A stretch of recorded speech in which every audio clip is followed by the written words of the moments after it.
The Chicago World's Fair introduced many different forms of architecture. From buildings to sculptures, the fair has very impressive and new composition. There are some overstanding fountains and statues here. The Fine Arts Building has some crazy sculptures. The Stalking Panther is a sculpture made by Alexander Finster Proctor. The statue is made of bronze and used Proctor's experience with big cats. He used childhood observations, his work at zoos, and dissections of big cats to form the sculpture. Proctor used Hairless Cat as a reference to build the statue. Daniel Chester French sculpted a very detailed statue called the Angel of Death and the Sculptor. This statue is made of marble and shows the Angel of Death and a sculptor sculpting. There are many fountains and sculptures at the Chicago World's Fair. I personally think Lady Columbia is the most beautifully sculpted piece here at the Chicago World's Fair. Daniel Chester French did a wonderful job sculpting this piece too to attract many outsiders to the fair. Lady Columbia is 65 feet tall and is made of plaster coated with gold leaf. It took French less than a year to complete this statue. The statue has a globe with an eagle on top in its right hand and a staff in its left hand. The statue was built to admire Christopher Columbus and his discovery of America.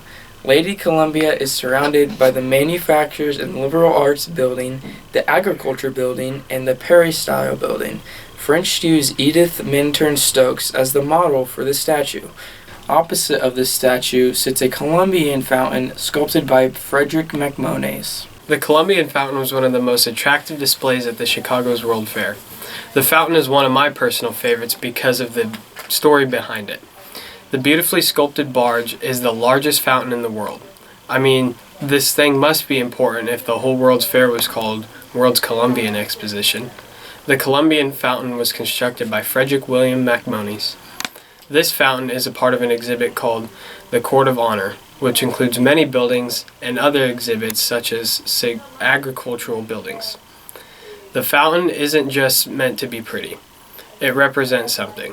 The fountain is showing Columbia arrive on her ship that was drawn by the seahorses that represent commerce.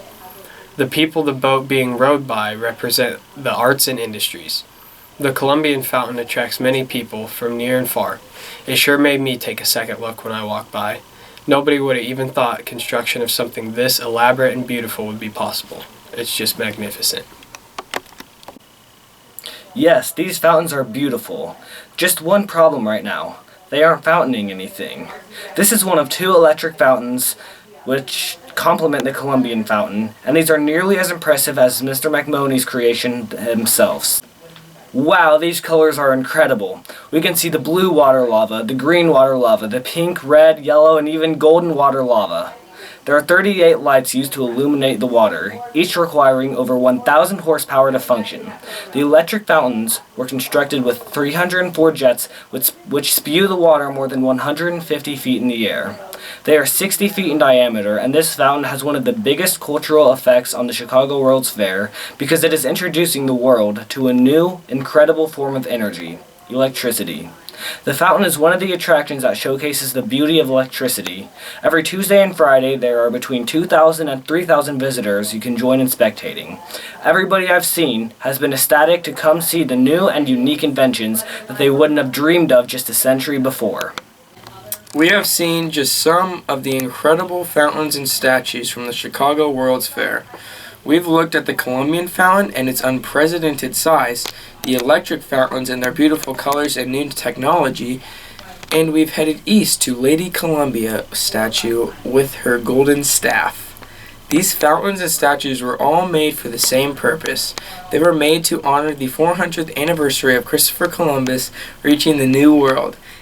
The entire fair is actually officially named the World's Columbian Exposition, but it seems this title has been forgotten about except for the structures sitting in or near the Grand Basin.